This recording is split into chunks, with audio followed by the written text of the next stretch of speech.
I'll have to give Ben Cairns a ring here to get the chainsaw over. Hello, Benjamin. How are we doing? Not too bad, that is great. Where's that chainsaw you bought about 6 months ago to build some fence? I mean, I know you're not gonna be done till 2023 with it, but we would love to have it. That mile of fence you should have built a long time ago. Thank you, would appreciate that.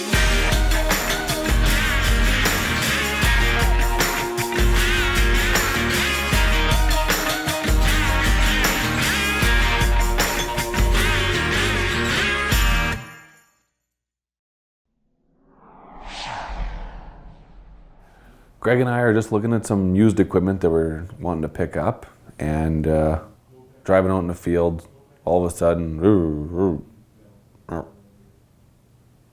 truck's dead. So what happened? We're out of fuel. I said, what? And he's like, oh, duh, it's not a big deal. Remember Phil said, if we ever need something, just call him. And if there is anything I can do for you, don't hesitate to call or email me anytime. Anytime. Anytime. Anytime. I was like, oh yeah, I'm sure that's what he meant. If you're too stupid to ever worry about putting fuel in, just call a helicopter, buddy. That's what he meant, yeah. Anyways, that's what we had to do.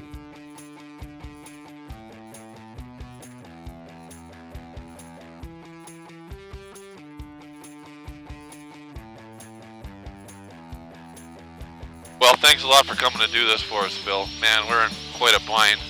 Absolutely, boys. Any time for you. This is a potential new client of ours, and we're hoping to land this job. And if we didn't get there, they're threatening to, this is your chance. If you either make it or you don't.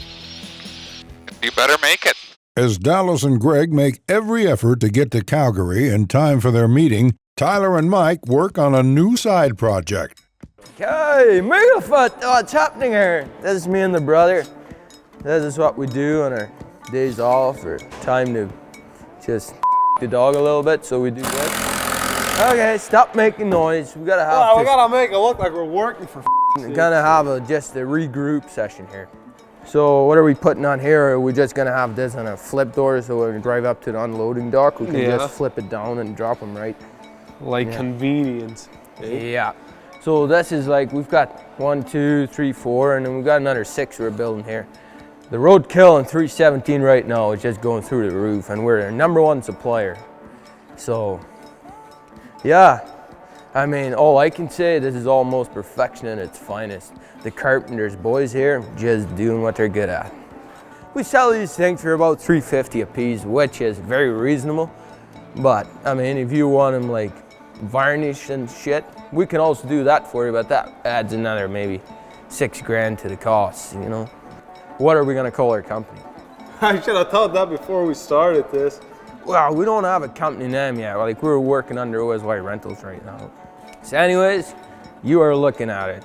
We got 4x4s. They're even treated, so you can put them in the ground, not a problem. And these things last a lifetime. Cheap, very convenient. Just bring your trailer and we're good to go. We'll load you up. We can even hand bomb these things, however you prefer to have them loaded. Yeah. Dallas is really thinking about going big into casket building these days. Back in the Foothills, Phil is doing his best to get Greg and Dallas to Calgary as fast as possible. Oh, we'll get there in time, no worries. I think we should be there in about 15 minutes.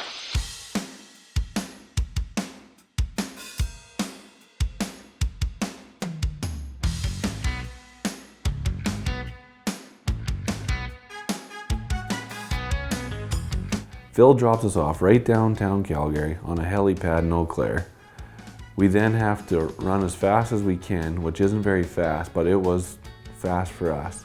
Running on ice, running in the snow, running past people. We're knocking people off of bikes and bicyclettes and skateboards and segways, scooters. And we have to get to this meeting, and we did.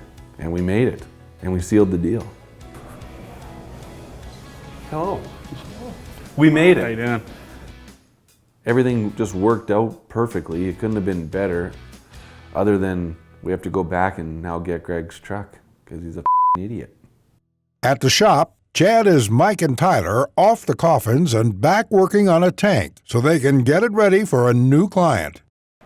When Dallas and Greg are gone, we seem to get a lot more done. Nobody comes out here for a smoke break talking to us. Nobody's in the office talking for half an hour. Or just seems like everybody's working. The one that just came back yesterday from Bow Island that had to get the gauge board put back on. Mike did a whole bunch of stuff in the building that he was putting all back together. The piping was all took apart. And as soon as the client needs it, we'll be ready for him.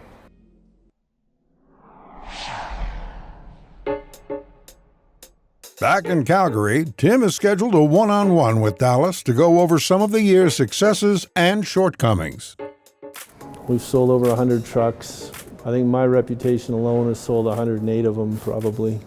This isn't a pat myself on the back moment by any means, but I just want you to understand that you need to keep me happy and you need to do your part. Otherwise this thing will stop. Okay? That's it. You know, because I could snap my fingers and in 2 weeks you're going to be trying to turn your 2-bit lentil farming operation into some multi-million-dollar family plan for you and your 6 kids. And I would be quite sure it's not going to work. You're not going to have $19,000 automated lawnmowers growing average lentils in shitty country. I had pressure at the start for people wanting to take my talents to a lot of bigger markets. You know, you understand the pressures I had from the Cubans in Miami, and that there's sort of the Hispanic influence in LA wanted me down in LA. And I thought, well, you know what? In Western Saskatchewan, I'm not going to get the metropolitan environment. I'm not going to get the professional services as local as I'm used to, but I'm going to get good, hard-working, honorable people. And at the risk of sounding a little bit blunt and brash, you've bastardized it. As I discussed with him upstairs, I'm about this far from going back to other people that have recruited me to build this kind of business empire with them, from the Cubans in Miami to the Amish in Western Pennsylvania, and I may just start this thing all over again.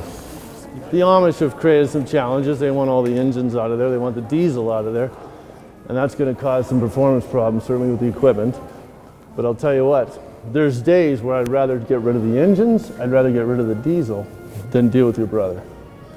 Isn't that the truth? Correct. Yeah.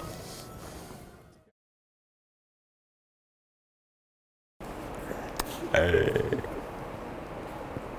Peace all bitches. Wow, 3 seasons of Oh Shit Yeah. This show has already lasted longer than my first 2 marriages.